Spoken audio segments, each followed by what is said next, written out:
আজকে থেকে এই চ্যানেলে নতুন ফিচার যুক্ত করছি। নতুন ফিচারটি হলো প্রত্যেকটা ভিডিও এর শেষে কোনো না কোনো বিশেষ উপদেশ থাকবে। কারণ আমি ভেবে দেখলাম যে এই যে রাশিফল আপনারা দেখছেন, আপনাদের জীবনে যদি পরিবর্তনই না আসে তাহলে এটাকে আমি সময় নষ্টই মনে করি। এই জন্য প্রত্যেকটা ভিডিও শেষে আমি আপনাদেরকে কোনো না কোনো উপদেশ দেব। যারা যারা এই উপদেশ মেনে চলতে পারবেন তাদের জীবনে অবশ্যই পরিবর্তন আসবে। আমি উত্তরাষাঢ়া নক্ষত্র মকর রাশিকে স্পেশাল থ্যাঙ্কস দিতে চাই এই জন্য যে আপনারা অনেক বাধা বিঘ্ন পেরিয়ে অনেক উপরে চলে এসেছেন। অনেক বড় বড় নক্ষত্র আপনাদের পিছনে পড়ে আছে। আমি অবাকই হয়েছি যে এত বড় বড় নক্ষত্র যারা একসময় চ্যানেলের র্যাঙ্কে থাকতো তাদেরকেও আপনারা পিছনে ফেলে দিয়েছেন। খুবই ভালো এই বিষয়টা। এই যে দেখেন, আমি এই মাসে ইতোমধ্যে দুটো নক্ষত্র নতুন এই চ্যানেলে যুক্ত করেছি। সেটি হচ্ছে জ্যেষ্ঠা নক্ষত্র বৃশ্চিক রাশি এবং অশ্লেষা নক্ষত্র কর্কট রাশি। আরও নতুন নক্ষত্র যুক্ত হবে। এইভাবে নতুন নক্ষত্র যখন চ্যানেলে যুক্ত হবে তখন প্রতিযোগিতায় ভালো ভালো নক্ষত্রের যা ভিউয়ার যারা আছে তারা কিন্তু পিছনে পড়ে যেতে পারে। অনেক ক্ষেত্রে ভিডিও পাওয়া সম্ভব হবে না, কারণ নক্ষত্র 27টি হলেও আমি আলাদা আলাদাভাবে দিই। সেক্ষেত্রে 30 দিনও যদি ভিডিও দেওয়া হয় তাহলেও অনেক নক্ষত্রই ভিডিও পাবে না। তো সেই ক্ষেত্রে কারা ভিডিও পাবে না সেটি কিন্তু আমি জানি না। যাদের ভিউ যেমন হবে তারাই তেমনভাবে ভিডিও পাবে, এটি হচ্ছে বিষয়। আমি আমার জায়গা থেকে নিরপেক্ষভাবে কাজ করি। আজকে আমি ভিডিও এর শেষে কথা বলবো মোবাইল নাম্বার নিয়ে, অর্থাৎ কিভাবে একজন মানুষ কেবল তার মোবাইল নাম্বারের ডিজিটগুলোর পরিবর্তনের মাধ্যমে কিভাবে সে নিজের লাইফকে পরিবর্তন করতে পারে। আমি আমার নিজের লাইফের এক্সপিরিয়েন্সই আপনাদের সাথে শেয়ার করব এই ভিডিওর শেষে। তো আপনারা অবশ্যই এটি দেখবেন। যারা নিউমারোলজি বিশ্বাস করেন, সংখ্যাতত্ত্ব যারা বিশ্বাস করেন, তাদের জন্য অসাধারণ কিছু টিপস এখানে থাকবে। আমি এখন জানুয়ারি মাস 2026 এর রাশিফল আলোচনা করব। আপনারা আশা করি ধৈর্য সহকারে দেখবেন। এই ভিডিও স্পেসিফিক কিছু দিনের উপর কথা বলবে এবং এখানে কোন কোন দিন আপনার জন্য ভালো হতে পারে সেই বিষয়ে কিছু নির্দেশনা থাকবে। তো আমি শুরু করছি। এখানে জানুয়ারির 1 তারিখ, আপনার যেহেতু জন্ম সময়ে চন্দ্র মকরে ছিল, সেক্ষেত্রে মকর থেকে চন্দ্র নিজের ঘরে দৃষ্টি দিতে পারছে কর্কটে। এই জন্য আপনাদের চন্দ্র অবশ্যই শক্তিশালী এবং চন্দ্র জন্ম সময়ে সূর্যের নক্ষত্রে ছিল, মানে 21 নম্বর নক্ষত্রে ছিল। তার কারণে আপনি রবির জাতক জাতিকা। এই জন্য আপনার মধ্যে একটা বৈশিষ্ট্য অবশ্যই আছে। সেই বৈশিষ্ট্যটা হলো আপনি অবশ্যই উদার মানুষ, এক কথার মানুষ, সহজ সরল সোজা পথের মানুষ। আপনি অন্যায়কে কখনোই সহ্য করতে পারেন না এবং যদি কেউ আপনাকে মান্য না করে তাহলে আপনার মাথা অবশ্যই গরম হয়ে যায়। এই বৈশিষ্ট্য আপনার অবশ্যই আছে। মোট কথা, আপনি আত্মার দিক থেকে বড়, আত্মবল আপনার বেশি। আপনি সহজেই মাথা নত করেন না কারো কাছে, যে আপনার কাছে আপনার সম্মান বড়, জীবন তুচ্ছ, সম্মান বড়। এটি হচ্ছে আপনার মূল বৈশিষ্ট্য। এখন আমরা দেখে নেব এই যে আপনার মূল নক্ষত্র অধিপতি রবি, সে কোথায় আছে। নক্ষত্রের যে অধিপতি সে যেখানে থাকবে তার উপর ভিত্তি করে আমরা আপনার রাশিফল কেমন হতে পারে সেটি বিশ্লেষণ করব। আলোচনার ক্ষেত্রে আমরা রবিকে প্রাধান্য দিব, কারণ রবি হচ্ছে আপনার নক্ষত্রের অধিপতি। শনিকে প্রাধান্য দেব, শনি হচ্ছে রাশির অধিপতি। মঙ্গলকে প্রাধান্য দেব, মঙ্গল এখানে তুঙ্গি হয়। আমরা বৃহস্পতিকে প্রাধান্য দেব, বৃহস্পতি এখানে নিচস্থ হয়। এখন একটা জিনিস আপনারা খেয়াল করেন, আমি 4টা গ্রহের নাম বললাম। এই 4টি গ্রহ মোটামুটি নিজেদের ভিতরে একটা বৈপরীত্য বহন করে। রবির বিপরীতে শনি, আবার শনির ঘরে মঙ্গল তুঙ্গি হচ্ছে, কেমন উল্টাপাল্টা না? আবার বৃহস্পতি এখানে আছে, সে আবার এখানে ভালো একটা নৈসর্গিক গ্রহ, সে আবার হয় এখানে নিচস্থ। কেমন একটা উল্টাপাল্টা স্বভাব এখানে আপনারা দেখতে পাচ্ছেন। তো আপনাদের জীবনটাও এরকমই, আপনাদের জীবনে ভারসাম্যের খুব অভাব, সমুদ্রের ঢেউয়ের মতো জীবন আপনাদের। তবে জীবন যেমনই হোক, এই যে নতুন মাসের দিকে আমরা যাচ্ছি, এখানে কিছু পরিবর্তন কিন্তু আছে। 2026 সালের জানুয়ারি মাস আপনারা একটু পরিবর্তন পাবেন, এবং সেই পরিবর্তনটা জন্ম সময়ে যদি আপনার গ্রহ নক্ষত্রের পজিশন অনুসারে, লগ্ন অনুসারে, মকর যদি আপনার কোনো ভালো ঘর হয়ে থাকে, তাহলে তো ভালো ফল আপনি অবশ্যই পাবেন। মকরে যেহেতু আপনার চন্দ্র আছে, আপনি তো ভালো ফল পাবেনই, কিন্তু লগ্ন সাপেক্ষেও যদি মকর আপনার কোনো ভালো ঘর হয়, মনে করেন 6, 8, 12 এরকম কোনো ঘর না, এমন যদি হয়, তাহলে আপনার ভালো ফল হতে বাধ্য হবেই এটা। আসুন আমরা দেখে নিই যে এইটা কখন আসলে শুরু হচ্ছে। আমরা জানুয়ারির 1 তারিখে গেলাম, রবি তখন ধনুতে অবস্থান করছে। তো এই ক্ষেত্রে আপনার মধ্যে তেজ তৈরি হবে, তেজ। যে কোনো ক্ষেত্রেই আপনি নিজের ভিতরে একটা তেজ অনুভব করতে থাকবেন। এই যে ধনুর ঘর, এই ধনুর ঘরটা যদি আপনার লগ্ন সাপেক্ষে কোনো ভালো ঘর হয়ে থাকে, তাহলে আপনি এখান থেকে অনেক কিছু সংগ্রহ করে নিতে পারবেন। 6, 8, 12 এইটাকে আমি পুরোপুরি নেগেটিভ বলছি না, কারণ এখানে যে গ্রহ অবস্থান, এইটা রবি এবং মঙ্গলের সংযোগযুক্ত অবস্থান। অবশ্য বৃহস্পতি বিপরীতে আছে।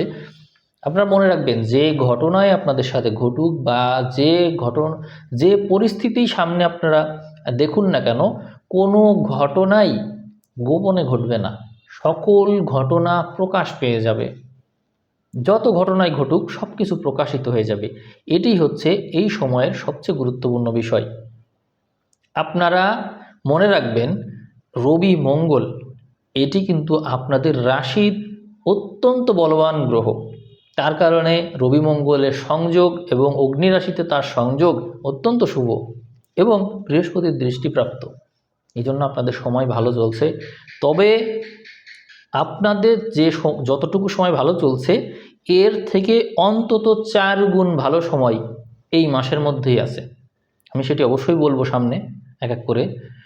যদি আমি বললাম, আবারও বলছি, লগ্ন সাপেক্ষে যদি ধনু আপনাদের জন্য যদি কোনো ভালো কোনো ঘর হয়ে থাকে, তাহলে ইতোমধ্যে আপনাদের ভালো সময় চলছে। আপনারা নিজেদের লগ্ন সাপেক্ষে একটু দেখবেন। আর 1 তারিখে আমরা এখানে এই রবি মঙ্গলকে দেখতে পাচ্ছি ধনুতে, যা আপনার রাশি সাপেক্ষে দ্বাদশ ঘর। এই জন্য আমি বললাম যে আপনাদের একটু ভিতরে আধ্যাত্মিক চিন্তা চেতনা, উদাসীনতা এগুলো আসতে পারে। তবে সেটা ভালো, আপনাদের মধ্যে নৈতিকতার যে উদ্ভাবন সেটি হবে, নৈতিকতা অবশ্যই বৃদ্ধি পাবে। তবে মনে রাখবেন, যদি আপনাদের প্রেশার থাকলে কিন্তু সমস্যা, নিজেকে নিয়ন্ত্রণে রাখার চেষ্টা করবেন। মেডিটেশনটা বাধ্যতামূলক আপনাদের জন্য। আপনারা মেডিটেশন বলতে কি বোঝেন আমি জানি না, কিন্তু আসলে এটি দ্বারা বোঝায় শান্ত থাকা, কোনো দুশ্চিন্তা না করা, আবেগকে শান্ত করা, এটিই মূলত বোঝে। আপনারা মন্ত্র শুনতে হবে, স্পিরিচুয়াল মন্ত্র শুনতে হবে, বিষয়টা মোটেও এমন না। আপনারা একটা মুভি দেখেন, ভালো মুভি দেখেন, আবার আপনারা নাটক দেখেন, এরকম দেখতে পারেন, কোনো সমস্যা নেই, এটা কোনো ব্যাপার না। নাটক দেখেন, মুভি দেখেন, কোনো মন্ত্র শুনতে পারেন, রামায়ণ মহাভারত, যে কোনো কিছু, এটা কোনো ধর্মীয় বিষয়ও না। আপনি যা খুশি আপনি করেন, কোনো সমস্যা নেই। কিন্তু কথা হলো, আপনি চিন্তা মুক্ত হয়েছেন কিনা, আপনি এর ভিতরে ডুব দিতে পেরেছেন কিনা। আমাদের মূলত সমস্যা হয়, আমাদের ব্রেন একসাথে অনেকগুলো বিষয় নিয়ে কাজ করতে যায়, আর সেই কারণে আমাদের সমস্যাটা হয়। কিন্তু যদি আপনি একটা বিষয়ের মধ্যে ডুবে যেতে পারেন, তাহলে আর কোনো সমস্যা নেই। যেমন বই পড়াও কিন্তু একটা ডিপ মেডিটেশন, ঘুমানো একটা মেডিটেশন, ঘুমের ভিতরে আছেন আপনি। তবে সেই ঘুমানোর ভিতরে যদি আপনি দুঃস্বপ্ন দেখেন, তাহলে তো সেই ঘুমার দরকার নেই, এতে করে আপনি মারাও পড়ে যেতে পারেন। অনেকে ঘুমের মধ্যে অসুস্থ হয়ে যায় না, ঘুমের মধ্যেই দেখবেন যে হঠাৎ করে উঠে বুক ধড়ফড় করছে, এরকম হয়। মানে বাস্তব জীবনেও জেগে থাকাকালীনও আমরা এমন কোনো পরিশ্রম করি না যার জন্য বুক ধড়ফড় এতটা বেশি হয়ে যেতে পারে, অথচ সেটা স্বপ্নের মধ্যে হতে পারে।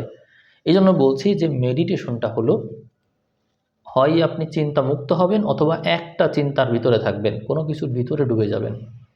আশা করি আপনারা বুঝতে পেরেছেন। এটা মালা জপের সাথে কোনো সম্পর্ক নেই। দৈহিক অ্যাক্টিভিটি কমাতে হবে, কারণ দৈহিক অ্যাক্টিভিটি থাকলে তো আপনার ব্রেন সচল থাকবে। ঠিক আছে? আচ্ছা, তো এই আমি যে কথাগুলো বললাম এইগুলো ক্রমাগত আপনার উপর প্রভাব বিস্তার করতে থাকবে, তবে সেটি জানুয়ারির 9 তারিখ পর্যন্ত, 9 বা 10 তারিখ পর্যন্ত আপনারা এটা দেখবেন যে আপনাদের মধ্যে এগুলো, এবং ইতোমধ্যেই আছে এই বিষয়গুলো, ইতোমধ্যেই চলছে আপনার সাথে, কিন্তু এইগুলো আস্তে আস্তে প্রবল হয়ে আবার থেমেও যাবে। বিশেষ করে আপনি দেখবেন 3 তারিখ থেকে আপনারা এটা লক্ষ্য করবেন যে এটা আপনাদের মধ্যে প্রবল হচ্ছে। 3, 4, 5 এই দিনগুলোতে আপনাদের মধ্যে প্রবল হবে। তারপরে এদিকে আবার দেখছি এখানে 9, 10, 11 এই তারিখগুলোতে এগুলো প্রবল হবে। এই যে প্রবল হলো 9, 10, 11, এই 11 তারিখে হয়েই এইগুলো শেষ। মানে আধ্যাত্মিকতার যে তীব্রতা আপনাদের মধ্যে ছিল, রিয়েলাইজেশন, সেটি শেষ হলো আধ্যাত্মিক জ্ঞান দিয়ে। এরপরে শুরু হবে আপনাদের নতুন জীবন। এই যে জানুয়ারির 11 তারিখ, এখান থেকে আপনার লগ্ন যাই হোক লগ্ন, এই সময়ে অবশ্যই আপনার রাশি বলবান হবে। আবারও শোনেন, অনেকে আমাকে প্রশ্ন করে যে আমার রাশি সাপেক্ষে আমি হিসাব করব না লগ্ন সাপেক্ষে হিসাব করব। যদি আপনি তো আমার এই ভিডিও দেখছেন, যদি আপনার চন্দ্র এই মকরেই থেকে থাকে তাহলে আপনার লগ্ন কি সেটি পরে, এই রাশি সাপেক্ষেই আপনাকে তখন হিসাব করতে হবে। এই 11 তারিখ থেকে খুবই শক্তিশালী হয়ে যাবে আপনার এই রাশি।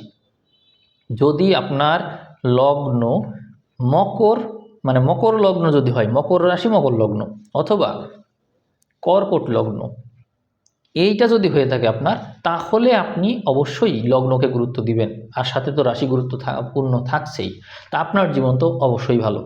কিন্তু যাদের রাশি মকর কিন্তু লগ্ন অন্য যে কোনো কিছু, তারা 11 তারিখ থেকে চন্দ্রের প্রভাবটা তীব্রভাবে পাবেন, যার কারণে লগ্নের গুরুত্বও হ্রাস পেয়ে যাবে।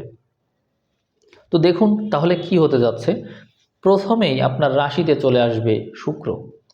যখনই এখানে শুক্র প্রবেশ করছে তখন আপনার মধ্যে আবেগ বৃদ্ধি পেতে দেখবেন আপনি, এবং আপনার মধ্যে আপনি যে বলছিলাম যে এতদিন আধ্যাত্মিকতার বিষয়ে নতুন নতুন জ্ঞান এসেছে, রিয়েলাইজেশন এসেছে, সেই কারণে মানবিক ভাবনা আপনার মধ্যে জাগ্রত হবে, এবং আপনি দেখবেন আপনি কেমন যেন বদলে যাচ্ছেন। আপনি অনেক বেশি মানবিক হয়ে উঠছেন, আপনি অনেক বেশি দয়ালু হয়ে উঠছেন, অন্যের প্রতি সহানুভূতি আপনার বৃদ্ধি পাচ্ছে। আবার কারো কারো মধ্যে বিয়ের প্রতি আগ্রহ বাড়বে, আগ্রহটা তীব্র মাত্রায় বাড়বে। বিয়ে করার জন্য অনেকে মানে ভিতর থেকে অনুভব করবে যে আমার বিয়ে করা দরকার, এবং অনেকে বিয়ে করবেও। আপনারা নিশ্চিত থাকেন যারা অবিবাহিত আছেন অনেকেই এই সময় বিয়ে করবে, এই 11 তারিখের পর থেকেই। এরপরে আমরা চলে যাচ্ছি একটু সামনে। এরপরে দেখতে পাচ্ছি 11 তারিখের থেকে 19 তারিখের মধ্যেই অনেকগুলো গ্রহ চলে আসলো এই মকরে। কতগুলো গ্রহ এসেছে বলি। এখানে আছে ওই মুহূর্তে চন্দ্র, রবি, মঙ্গল, বুধ, শুক্র। তাহলে বুঝুন কতগুলো গ্রহ এই মকরে প্রবেশ করেছে। আমি তো আর এমনি এমনি বলি নাই যে আপনার এই রাশি শক্তিশালী হয়ে যাচ্ছে। এখন এইটার প্রেডিকশনটা আপনার নিজেরাই বুঝুন যে এখানে যে গ্রহটা তুঙ্গি হয় সেই মঙ্গল কিন্তু এখানে আছে। এখানে আপনার যে নক্ষত্রের অধিপতি রবি, সে নিজেই এখানে। জন্ম সময় চন্দ্র এখানে ছিল, সেও এখানেই আছে। এখানে বুধ এবং শুক্রও যুক্ত হলো। তাহলে আপনার মধ্যে কত রকমের প্রভাব যুক্ত হলো। আপনি চাকরি, বিজনেস, তারপরে হচ্ছে বিবাহ, যত কিছু আছে, যত রকমের সম্ভাবনা আপনার জীবনে আছে, তার অধিকাংশ আপনি পেয়ে যাচ্ছেন, কারণ আপনার মূল কারক গ্রহ যারা, তারা সবাই এখানে আছে। এই জন্য এই কথা বলা। আশা করি আপনারা এই মকরের এই গ্রহ সংযোগকে জীবনে কাজে লাগাতে পারবেন। এবং জানুয়ারির 10 তারিখ থেকে শুরু করে জানুয়ারি মাসের 31 তারিখ পর্যন্ত যদি আমরা যাই, 31 তারিখেও আমরা দেখতে পাবো রবি মঙ্গল বুধ শুক্রকে এই মকরে। মোট কথা আপনার জীবন এই যে 20টা দিন, আমি তো ফেব্রুয়ারি নিয়ে কথা বলবো ফেব্রুয়ারিতে, আমি তো কথা বলছি জানুয়ারিতে, এই জন্য জানুয়ারির এই 20 দিন আপনার জন্য স্মরণীয় বছর, মানে বছরের স্মরণীয় সময়, অত্যন্ত স্মরণীয় সময়। এরকম সময় আপনি বহু বছর পাননি। আপনারা হয়তো ভাবছেন যে আমি আপনাদেরকে মানে মোটিভেশন দিচ্ছি। আমি কখনো মোটিভেশন দিই না। আমি আমার চ্যানেলে কিছু কিছু রাশিফল আছে, সব নেগেটিভ বলেছি, সব। এই কারণে কিছু কিছু কিছু কিছু নক্ষত্রের ভিউ একেবারে কমে গিয়েছে এবং অনেকে আমার চ্যানেলের ভিডিও দেখাও বাদ দিয়েছে। তারা মনে করে যে আমি সবসময় নেগেটিভ কথা বলি, কিন্তু আমি যখন পজিটিভ কথা বলি আমি কিন্তু পুরোটাই পজিটিভ কথা বলে থাকি। আমি কিন্তু আপনাদেরকে এই ভিডিওতে যুক্তি দিয়ে স্পেসিফিক্যালি বুঝিয়েও দিয়েছি যে কিভাবে 11 তারিখের পর থেকে আপনাদের সময়টা ভালো। আপনার রাশিতে এতগুলো গ্রহ আছে যারা আপনার রাশিতেই তুঙ্গি হয় এবং নক্ষত্রের অধিপতি, তাহলে আপনার সময় ভালো না যেতে পারে না, তাই না? এখন আমরা একটু দেখব এই যে আপনাদের রাশির অধিপতি, রাশির অধিপতিকে শনি, সে কোথায়? শনি আছে মিনে। এখন এই মিনে শনি আসলে কেমন ফল দিচ্ছে? রাশির অধিপতি যদি ভালো অবস্থানে না থাকে তাহলে তো বিপদ। তা আমরা দেখতে পাচ্ছি শনি নিজের নক্ষত্রে অবস্থান করছে। আপনারা অবশ্যই জানেন এই কথা, কোনো নক্ষত্র, কোনো গ্রহ যদি নিজের নক্ষত্রে অবস্থান করে সে কিন্তু খুবই শক্তিশালী। অতএব শনি মিনে শক্তিমত্তা নিয়েই অবস্থান করছে। তাহলে আপনারা দেখুন খেয়াল করে যে শনির এই মিনে অবস্থান আপনাদের জন্য অত্যন্ত শুভ এবং শনি রাশি থেকে তৃতীয় ঘরে আছে, মানে প্রচেষ্টার ঘরে। আপনারা নিশ্চিত থাকুন যে আপনারা কিছু না কিছু করবেন। আমাদের যাদের হাতের কাজ ভালো, অর্থাৎ আমরা যারা নিজের মতো করে কিছু করতে চাই, তারা কিন্তু এই জানুয়ারি মাসে বিশেষ কিছু করে দেখাবে। আপনারা অনেকেই কাজ নিয়ে বেঁধেছিলেন, কোনো কাজ খুঁজে পাচ্ছিলেন না। এই জানুয়ারিতে এতগুলো গ্রহ সংযোগ আসবে যা আপনার মাথায় নতুন নতুন আইডিয়া আসবে। আপনি কোনটা রেখে কোনটা করবেন সেটিই যেন আপনি বুঝে উঠতে পারবেন না। এতটাই পরিবর্তনশীল একটা সময়। আমি বলেছি যে এরকম সময় এর আগে আসেনি। আপনি কখনো শুনেছেন যে আপনার রাশিতে এতগুলো গ্রহ বসে আছে?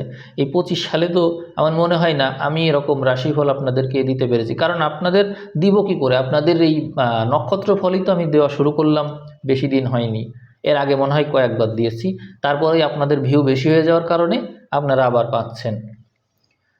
এখন আমি আপনাদেরকে একটা কথা কিন্তু এর আগে বলেছি যে আপনাদের জীবনের উত্থান পতন আছে, বলেছি। উত্থান পতন আছে, সেটিকে ব্যালেন্স করতে হবে। মানে উত্থান পতনের যে বিষয়টা রয়েছে সেটিকে আমি ব্যালেন্স করব, উত্থান পতনকে রোধ করব। তা সেটা রোধ করার উপায়টা কি? আমি বলেছিলাম যে ভিডিও শুরুতে আমি নম্বর নিয়ে, আপনার যে ফোন নম্বর ব্যবহার করেন, আপনারা অনেকেই বলেন, বুঝতে পারেন না আমার কথা। আপনারা বলেন যে আমি যদি নতুন নাম্বারই ব্যবহার করি তাহলে আগের নম্বর তো আমার সব জায়গায় দেওয়া, সেটির কী হবে? আমি তো সেটিকে বন্ধ করতে বলিনি, আমি বলেছি সেটি থাকুক। আপনারা যে নতুন নম্বর নেবেন সেই নতুন নম্বরটা দিয়েই সব জায়গায় যোগাযোগ করুন। আর আপনাদের যে আগের নাম্বার থাকবে সেই নাম্বার দিয়ে কোথাও যোগাযোগ করার দরকার নেই, কিন্তু সেটা অ্যাক্টিভও রাখুন। ওইটাই কল আসবে, আপনারা রিসিভ করলেন, কিন্তু আপনাদের সকল জায়গায় আপনারা নতুন নম্বরটাকে চালু করার চেষ্টা করুন। যেমন আপনারা আপনাদের নাম্বার ঠিকই নিলেন কিন্তু হোয়াটসঅ্যাপে নাম্বার চেঞ্জ করলেন না, ফেসবুকে যে নাম্বার ছিল সেটিই রাখলেন। আপনারা যোগাযোগ করার ক্ষেত্রে মাঝে মাঝে ওই নাম্বারটাও ব্যবহার করছেন না, ওই নাম্বারটার যা কিছু আছে টাকা ভরা বন্ধ করে দিন, আপনার নতুন নাম্বারটা চালু করুন। আমি এখন কিছু নাম্বার বলবো, যে নাম্বারগুলো যদি আপনাদের ফোন নাম্বারের শেষে থেকে থাকে, মোবাইল ফোন নাম্বারের শেষে, তাহলে অবশ্যই আপনারা বাদ দিবেন এই নাম্বার, মানে এই নাম্বার দিয়ে কল দেওয়া বাদ দিবেন। আরেকটা কথা, সেটি হচ্ছে আমি যে জোড়া বলবো, পেয়ার, আমি দুটো দুটো করে সংখ্যা বলবো। এই সংখ্যা যদি আপনার ফোন নাম্বারের ভিতরে কোথাও থাকে তাহলে আপনারা যতগুলো পাবেন ততগুলো নেগেটিভ মার্কস কাউন্ট করতে পারেন। মানে আমি ধরেন 18 বললাম, এই 18 সংখ্যা আপনার ফোন নাম্বারে কি কোথাও আছে পাশাপাশি 18 1 8? যদি থেকে থাকে তাহলে আপনারা মার্ক করবেন যে এটা তো নেগেটিভ।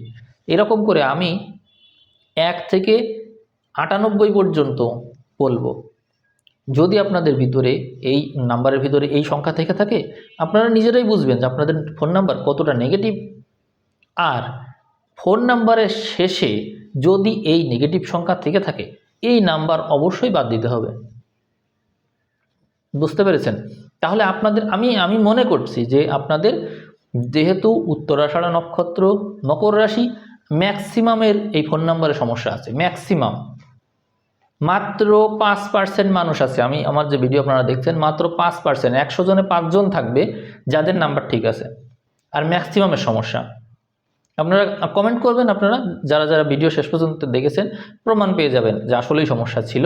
তো আমি বলছি আপনারা শুনুন, আপনাদের ফোন নাম্বারের শেষে যেন এই যদি এইগুলো থেকে থাকে অবশ্যই চেঞ্জ করে নেবেন। কারণ জানুয়ারির শুরুতে 10 তারিখের পর থেকে 2026 সাল আসতে বেশি বাকি নেই। এই সময়ের মধ্যে আপনারা নতুন নাম্বার খুঁজে অবশ্যই নিয়ে নেবেন, যাতে করে ওই সময়ের যে সুযোগগুলো আপনারা পাবেন অবশ্যই কাজে লাগাতে পারেন। এই জন্যই কিন্তু এটা দেওয়া। খুবই সতর্কতার সাথে আপনারা এই কাজটা করুন, দেখবেন লাইফের অনেক অপরচুনিটি আপনারা পেয়ে যাবেন।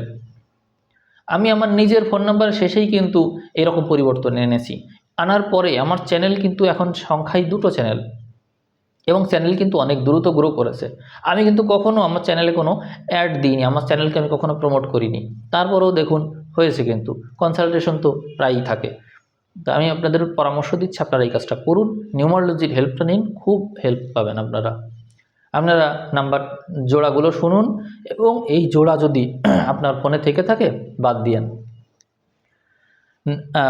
তাহলে সবচেয়ে বিপজ্জনক পেয়ার কোনটা কোনটা, এইগুলো যদি আপনাদের ফোন নম্বরের শেষে বা ভিতরে কোথাও থাকে তাহলে আপনাদের ফোন নাম্বারকে নেগেটিভ হিসেবে কাউন্ট করা হবে।